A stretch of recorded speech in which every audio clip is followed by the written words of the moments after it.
Shalom, selamat pagi Bapak, Ibu, dan saudara yang terkasih di dalam Yesus Kristus. Hari ini, Rabu 28 Desember 2022, kita berjumpa kembali dalam sapaan dan renungan pagi GKI Salatiga bersama saya, Chandra Dewi.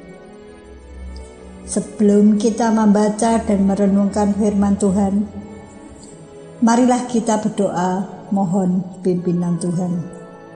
Bapa yang kami kenal dalam nama Yesus Kristus, kami bersyukur kepadamu untuk berkat dan perlindungan Tuhan. Dari malam hingga pagi ini, kami boleh bangun berkat kebaikan Tuhan. Semua itu karena anugerah-Mu. Sebelum kami memulai aktivitas pagi ini, kami rindu mendengarkan firman-Mu. Urapi dan mampukan kami ya Tuhan, agar kami dapat memahami akan kehendak-Mu. Dalam nama Tuhan Yesus Kristus, kami berdoa. Amin. Judul renungan hari ini, Tuhan turut bekerja. Bacaan Alkitab diambil dari Lukas 1 ayat 26 sampai 38. Ayat Mas Lukas 1 ayat 38, kata Maria, "Sesungguhnya aku ini adalah hamba Tuhan. Jadilah kepadaku menurut perkataanmu itu." Lalu malaikat itu meninggalkan dia. Orang-orang percaya di seluruh dunia menyambut Natal dengan penuh ucapan syukur dan sukacita. Karena tahu kelahiran Yesus adalah bukti kasih Allah bagi manusia, dan tahu bahwa Yesus sanggup melakukan berbagai mujizat. Ia mampu menyembuhkan, memulihkan, dan mengampuni dosa.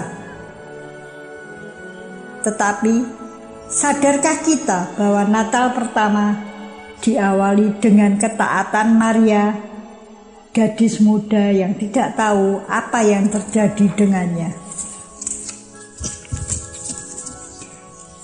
Ketika malaikat Gabriel datang dan berkata kepadanya, "Salam, hai engkau yang dikaruniai Tuhan, Tuhan menyertai engkau. Jangan takut, hai Maria, sebab engkau beroleh kasih karunia di hadapan Allah. Sesungguhnya engkau akan mengandung dan melahirkan seorang anak laki-laki, dan hendaknya engkau namai dia Yesus." Pada saat itu Maria belum menikah, masih perawan, tetapi dia akan mengandung dan melahirkan seorang bayi. Padahal saat itu Maria hidup dalam komunitas yang diatur oleh hukum dan kebiasaan agama yang sangat ketat. Ia bisa saja dibunuh, dirajam karena hamil saat belum menikah. Apakah ini sesuatu yang harus dia sambut dengan syukur dan sukacita? Kemungkinan saat itu Maria berpikir bahwa Tuhan punya cara yang tidak biasa untuk menunjukkan kasih karunia-Nya. Tuhan seakan-akan membuat hidup orang yang dikaruniai dan disertai Tuhan menjadi begitu sulit. Meskipun terganggu dengan apa yang dikatakan Gabriel, Maria dengan rendah hati tunduk pada kehendak Tuhan. Ia menerima kehormatan dari Tuhan yang dianggap aib oleh dunia. Maria menunjukkan kekuatan iman yang mengubah sejarah. Ketaatan Maria membuatnya dipakai Tuhan Bukankah hal ini yang dimaksud dengan hidup yang diberkati? Seperti Maria, kita dapat dengan rendah hati tunduk kepada rencana Tuhan yang sering membuat kita takut dan khawatir. Di saat kita sedang melewati masa-masa paling sulit dan ketika kita merasa hampir tidak dapat bertahan seperti Maria, kita harus mampu mengatakan, "Saya adalah hamba Tuhan. Terjadilah padaku menurut perkataanmu itu." Di sini ada 3 hal yang perlu kita ingat. Tuhan punya rencana yang berbeda dengan rencana kita. Pada Yesaya 55 ayat 8 difirmankan, "Sebab rancanganku bukanlah rancanganmu, dan jalanmu bukanlah jalanku." Demikianlah firman Tuhan. Kedua, Tuhan turut bekerja dalam setiap keadaan kita. Roma 8 ayat 28. Kita tahu sekarang bahwa Allah turut bekerja dalam segala sesuatu untuk mendatangkan kebaikan bagi mereka yang mengasihi Dia, yaitu bagi mereka yang terpanggil sesuai dengan rencana Allah. Yang ketiga, Tuhan sedang menuntun kita masuk ke dalam rencananya. Yeremia 29 ayat 1. "Sebab aku mengetahui rancangan-rancangan apa yang ada padaku mengenai kamu."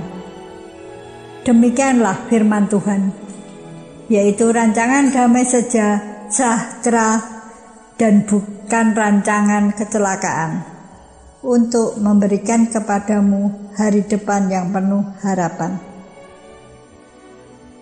Ke situlah Tuhan sedang membawa kita.